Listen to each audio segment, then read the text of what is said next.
Hello BookTube, my name is Darcy, I'm 21 and I'm from Melbourne, and this is my January wrap-up, all the books that I read in the first month of the year. This month I read 5 books and the first of them was The Raven Boys by Maggie Stiefvater. Man oh man did this book do things to my soul. If you watch a lot of BookTube then surely you would have heard about this book. It is a young adult fantasy book. Well, not extremely fantasy, but it definitely has magical elements to it. It follows Blue, who is I think around 16 or 17 years old, and she lives with her mother, who is a psychic. And during the course of this book, all of her aunties stay with her, and they're also psychics or like clairvoyants, which is totally awesome. And I haven't read many books which involve psychics or clairvoyants, so this was really interesting. Straight off the bat, one thing that ticked me off was that Blue has no male role models. Her father isn't in the picture, but he is ambiguously spoken about, and she has no uncles or teachers that are spoken about that are male. And that's one thing that I find annoying when I read a book, when the protagonist is a female and there's no males in her life whatsoever. I'm sure you all know the general synopsis of this book, so I'm not going to talk about it, and I don't want to spoil anything, but pretty much she becomes friends with these group of boys, Raven Boys, because they go to this particular school. Yeah, they become friends and adventure ensues. One thing I loved about this book was the writing style. It's seemingly simplistic, but then it catches you off guard and it's poetic, and a sentence will hit you like a wrecking ball. I find it's poetic at times without being wankery. So not only is the magical element in this book psychics, which I mentioned previously, but it also involves Welsh mythology. That's hard to say, Welsh mythology, which is totally cool. I don't know any other books that involve that kind of mythology. But the thing that by far stood out to me in this book were the characters. All of them are so individual and so unique and interesting. I can visualize every single one of the characters really clearly in my head. The other day I was walking down the street and a guy passed me by and he was what I visualized Adam to be, and I was like, Adam? Ronan is by far my favorite character. He just warms my heart and hurts it at the same time, but in the best way possible. But one aspect I couldn't get around was the fact that Blue has no friends. Like, before meeting these boys, she has no friends, which I find weird because she's so awesome. She's witty, she's funny, she listens, she has empathy. I don't understand why such a cool character would just have no friends at the age of 16 or 17.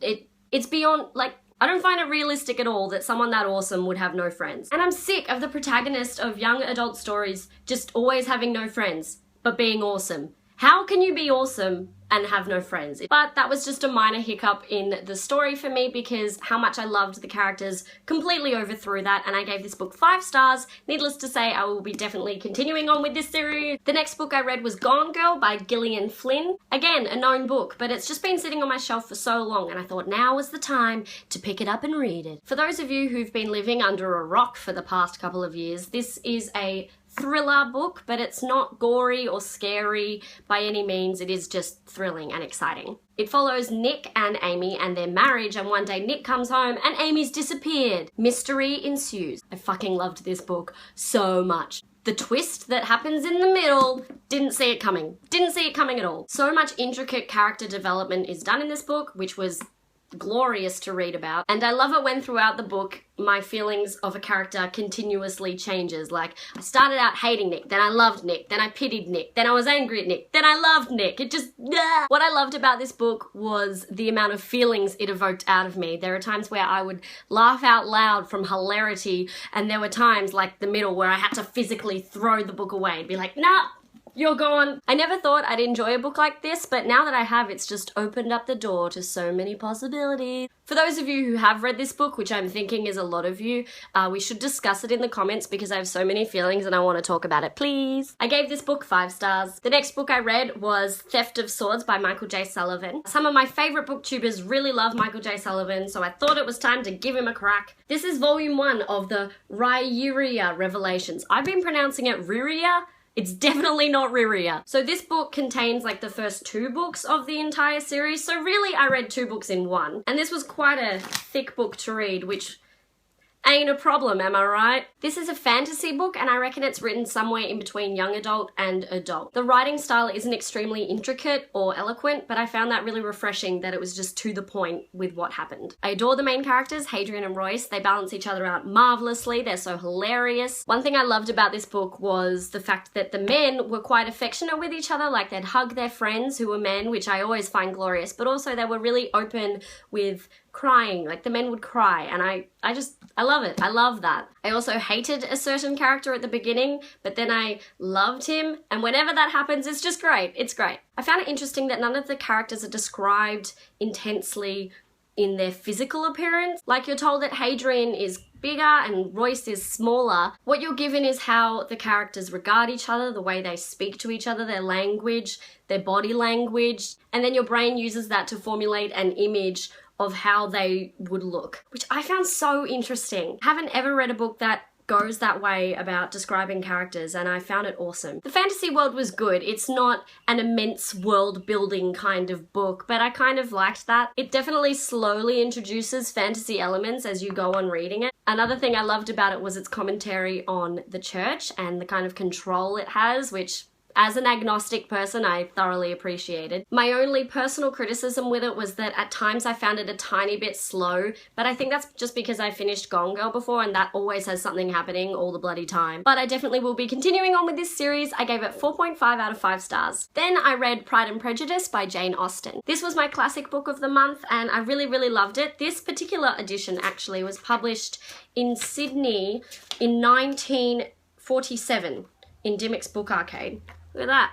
Dun, da, da, da. So it's a really beautiful copy that I'll keep forever. We all know what this book is about, so I'm not even going to describe it. I forgot the level of concentration it takes to read a classic. You're not spoon-fed with everything, especially after reading a young adult book. Reading a classic may shock you a little bit, as it did me. I loved Elizabeth. I found her so sassy and hilarious. And I loved Jane, her sister. And I loved Mr. Bingley, who's so lovely. But you may be shocked to find out didn't really warm to Mr. Darcy, which is interesting, because my name's Darcy. I think it's because he didn't really make me laugh or he didn't evoke anything emotionally within me. I think I just admire openness in a character, but that doesn't really make sense because Ronan was my favourite character in the Raven Boys and he's pretty like, you know, bottles everything in. Is it bad that I expected more to happen in this book? There's a lot of travelling and a lot of going places. I think I just expected more drama. I found it interesting to think about things that they deemed dishonourable to your family back in 1813 or whenever this book was published. I think it was 1813,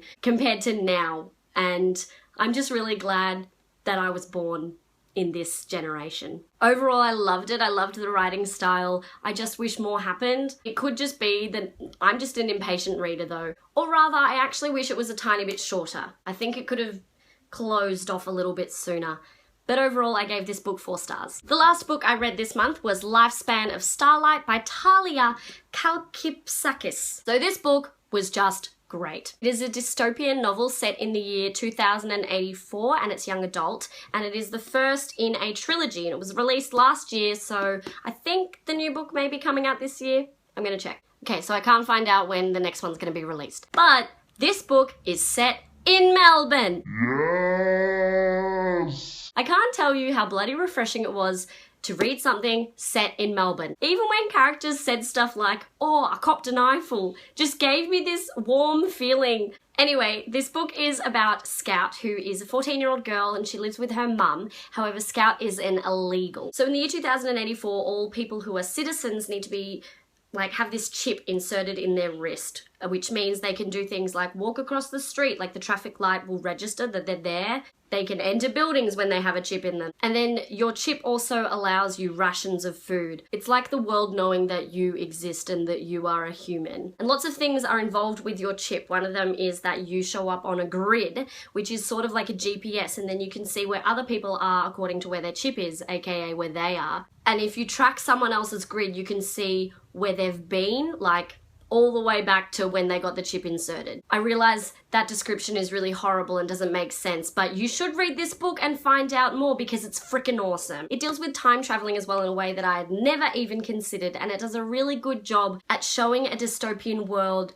in the most realistic way that I have read. Nothing seemed far-fetched when I was reading it. Even though I adore intense characters, I found it refreshing that there is little character description given to all of the characters in this book. Like Scout, the main character, I couldn't tell you if she was short, tall, what color her hair is, and then I realized it doesn't contribute to the story at all to know all that stuff. I feel you get a decent understanding of every single character in this book without having to know what they physically look like. This book definitely deserves more love and attention, which is why I will be including it in the Love Oz YA tag, hashtag thing that Kirsty tagged me in from Melbourne on My Mind. I promise I will film it really soon. The only thing I didn't enjoy about this book was how short it was. I felt it could have been a little bit longer, and I would have liked to know a bit more how Scout was dealing with things that were happening, but it was a really fast-paced book. It was just a damn good read, and I gave this book 4 stars. I didn't get to all the books I wanted to read this month, but I thought 5 books was pretty good for the first month of the year. This year I'm aiming to read 75 books, and I don't know how